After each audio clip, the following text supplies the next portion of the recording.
Assalamualaikum warahmatullahi wabarakatuh. Perkenalkan, nama saya April Setiawan dengan NIM 2010111030 dari kelompok 8 akan mempresentasikan mengenai sistem dan teknologi komunikasi gelombang mikro.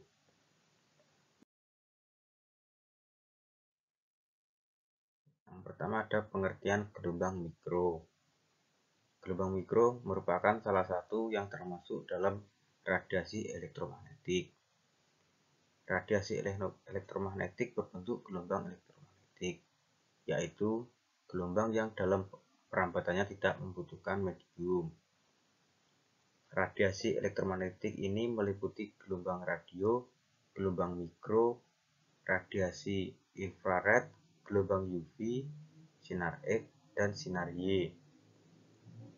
Gelombang mikro merupakan sistem pelaksanaan hubungan komunikasi dengan pemancar radio dengan menggunakan gelombang-gelombang yang pendek.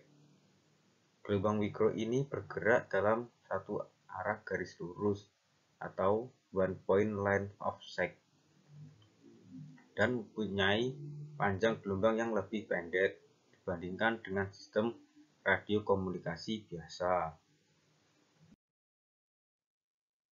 Yang berikutnya ada metode kerja sinyal gelombang mikro. Stasiun gelombang mikro bekerja dengan pertolongan dari antena, perangkat penerima, dan peralatan lainnya yang dibutuhkan untuk transmisi data komunikasi dengan gelombang mikro. Sinyal gelombang mikro dapat melaksanakan transmisi data dengan kecepatan mencapai 45 Mbps.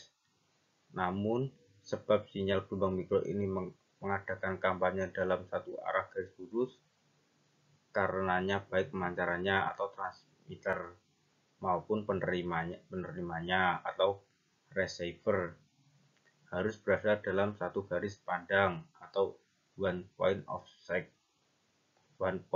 of sight, sehingga pemasangan pusat dari gelombang mikro ini harus diperhatikan sekali letaknya untuk menghindari probabilitas gangguan.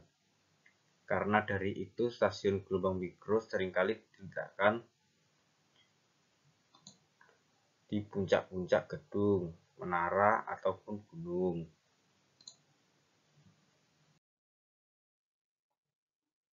Berikutnya ada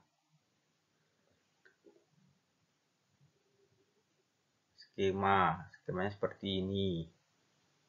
Ada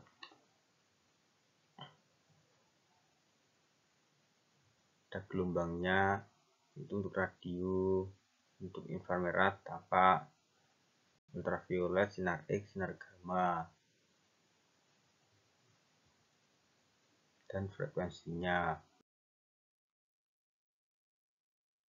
Yang berikutnya contoh komunikasi pada gelombang mikro.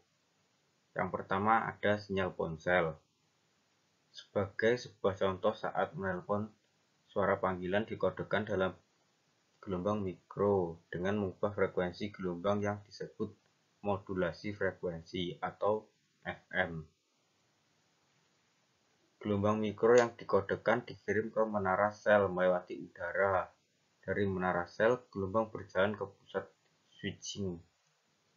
Dari sana diteruskan ke menara sel lainnya, dan dari menara ke penerima yang dipanggil. Receiver mengubah gelombang mikro yang dikodekan kembali ke suara. Jadi diubah kembali ke suara.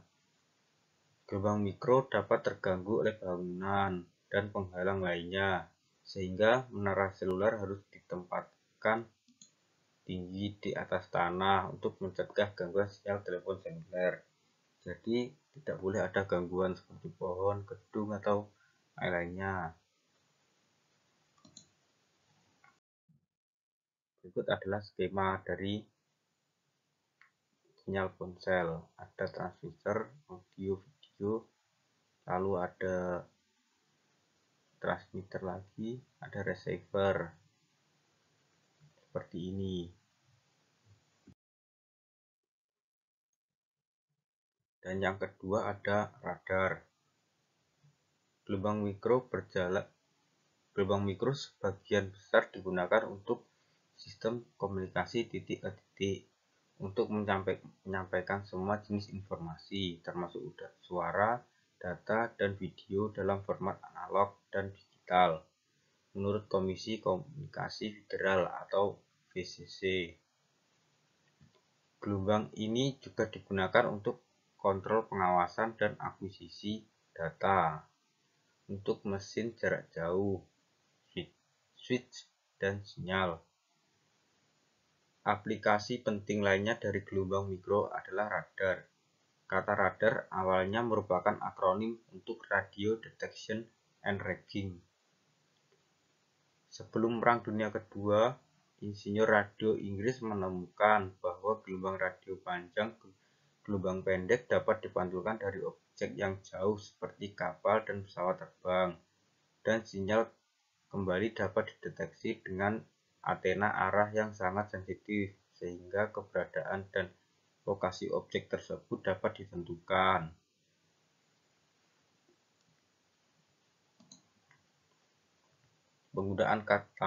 Penggunaan istilah radar telah menjadi sangat umum sehingga sekarang menjadi kata tersendiri dan dapat merujuk pada sistem yang menggunakan gelombang mikro atau gelombang radio.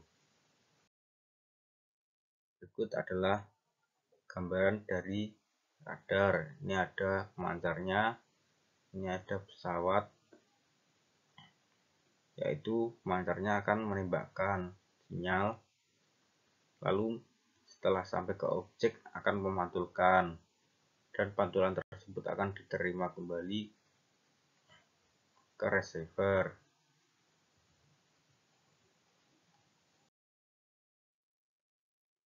Berikutnya adalah keunggulan sinyal gelombang mikro. Yang pertama, perambatannya sangat relatif cepat karena gelombangnya yang pendek. Yang kedua ada efisiensi biaya, yaitu biayanya cukup murah, tidak mahal.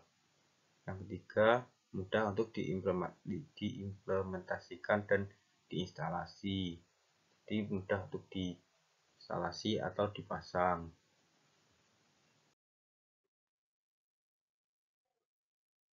Berikut adalah kelemahan sinyal gelombang mikro. Kelemahannya yaitu mudah terinterferensi atau mudah terganggu oleh gelombang radio yang lainnya, bahkan oleh dua sistem transmisi gelombang mikro yang berdekatan sekalipun juga dapat terganggu. Dalam proses transmisi antara pemancar dan penerima sinyal harus berada dalam garis pandang serta tidak ada penghalang, yaitu tidak boleh ada seperti gunung, pohon, ataupun gedung-gedung, jadi langsung menembak.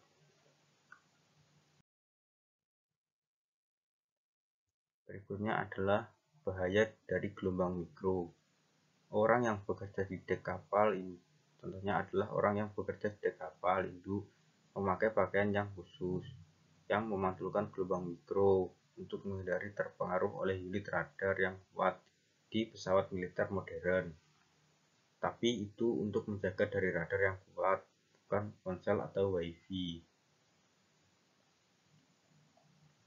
Yang kedua, beberapa penelitian di masa lalu telah menunjukkan bahwa dosis kecil gelombang mikro dari ponsel dapat mempengaruhi bagian otak, dan umumnya kita memegang pemancar di kepala.